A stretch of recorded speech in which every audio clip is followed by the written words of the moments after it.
Therapy. A short story written by K.D. Phillips. The doctor stood up from his chair, his long jacket falling below his knees. He cleared his throat, as he often did, and slicked back his thick, gray hair. His brow hung low over his eyes, and the round spectacles hung even lower.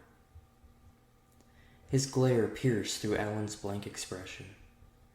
He paced his office, often gazing upon his prized collection of antique globes and hardcover books that adorned the shelves. One would assume that he was worth his salt if he had even read 1/3 of those old things, and Dr. James had read every single one. He generally asked the same questions in different ways, fishing for different answers. That was typical of a therapist, yet Dr. James was much more intuitive and thorough than the others had been. Over the years, it had become quite obvious to Alan which therapists were soulless creatures in search of a paycheck and their own validity. Dr. James was the only one to make it to session 4. His way of speaking seemed to ignite a sense of trust and calm in Alan. He presented himself with respect and a type of dignity that is found only in the heroes of ancient biblical stories. It was confidence. The man with a backbone that Alan was sorely lacking in his life for much too long. He was becoming someone to look up to, so when he spoke, Alan listened closely.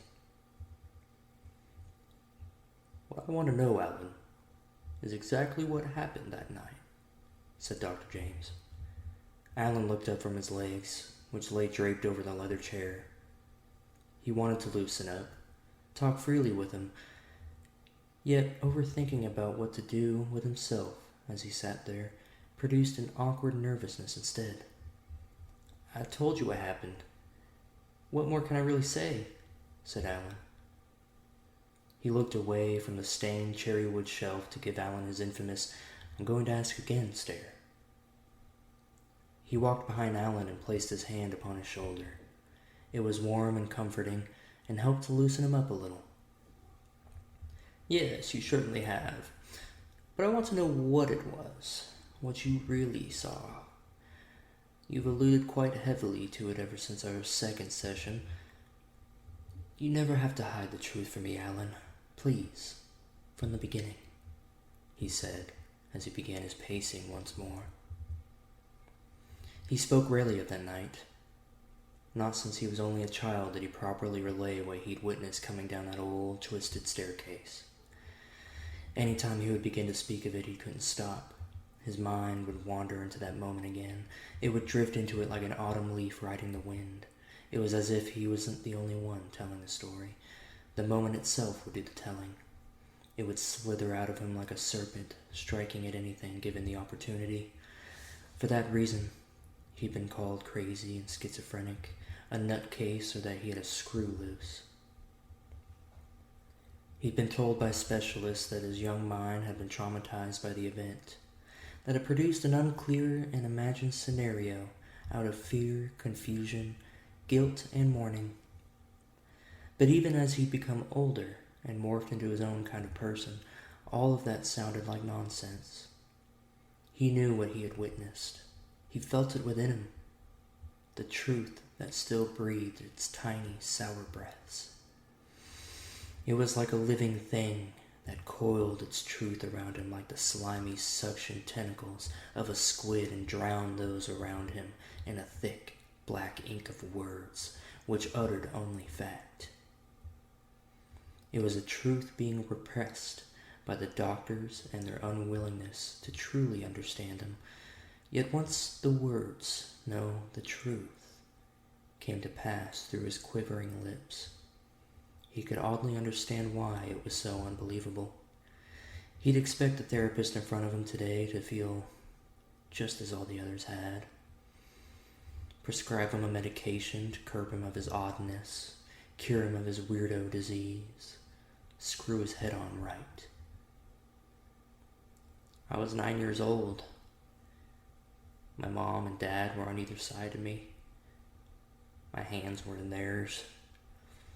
I remember them being so cold. They'd always been warm, but that night they were freezing cold. My mother, she squeezed my hand so tight that I wanted to scream at her, but I knew I couldn't. Not even a little. They were staring at something above the stairs, but I couldn't see it. The railing was in the way. I could smell it, though. It was a sour smell, like old milk. The doctor had done a full pace around Alan, once again placing his hand on his shoulder. "Very good, Alan. Then what happened?" His voice roared through the still air around them, almost threatening but not quite, commanding but caring, forcefully curious. I could hear my father breathing. It was so quiet I could actually hear his breath shaking in his throat. They both just stood there, then I saw it become dark over the railing. Their hands gripped mine so tight that I nearly dropped to my knees. That's when I started hearing it. That messy, scratchy sound. But it wasn't like scratching something with your hands. It was something trying to scream at us, but not really being able to. I heard it coming down the stairs. It sounded wet, like rags stopping on the floor. I tried so hard to see it, but they wouldn't let go, said Alan. But then they did let go, right? You got close, they let go, and that's when you ran,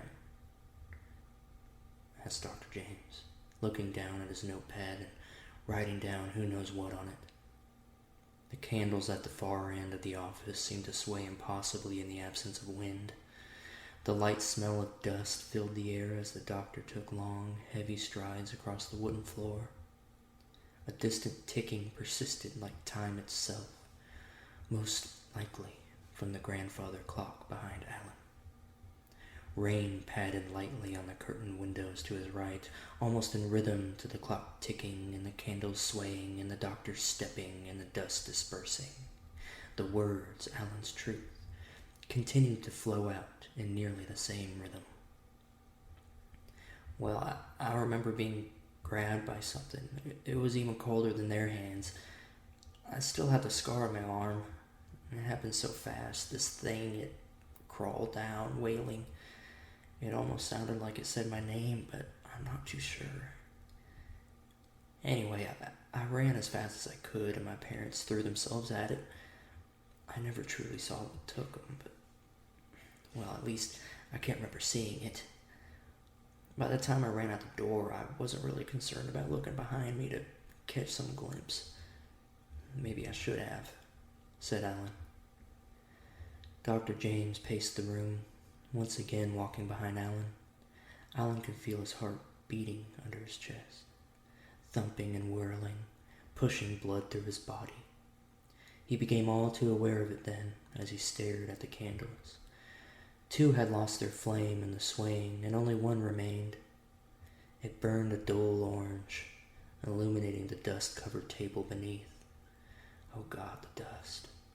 It was thick in the air and felt like it had entered his airways and was settling into a fine, coated layer in his lungs.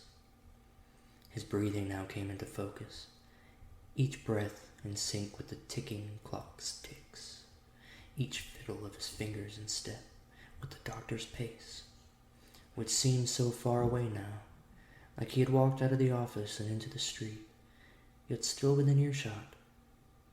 When the doctor spoke again, his voice bled loudly around him, as if he were mere inches away. "Have you ever seen it since?" he asked. "Only in my dreams. Nightmares, really. That's why I started this whole therapy thing again in the first place," said Alan. There was a quietness in the room. Even the sound of the doctor's footsteps had faded into stillness. He tried moving his legs, but they felt stiff, and could only muster a nervous shake in the knees. He drew a deep breath through his nostrils, which filled up with a sickly smell. The ticking ceased, and the last candle flickered away, the light giving way to darkness. The rain still patted the windows like a child's knock on a friend's door, as if it were trying to get in and join them. Alan felt the doctor's hand on him once more. It slid up from his shoulder blade and onto his neck, no longer warm and comforting. It felt different then. It felt sinister and cold. It was revolting and evil. Worst of all, it was familiar.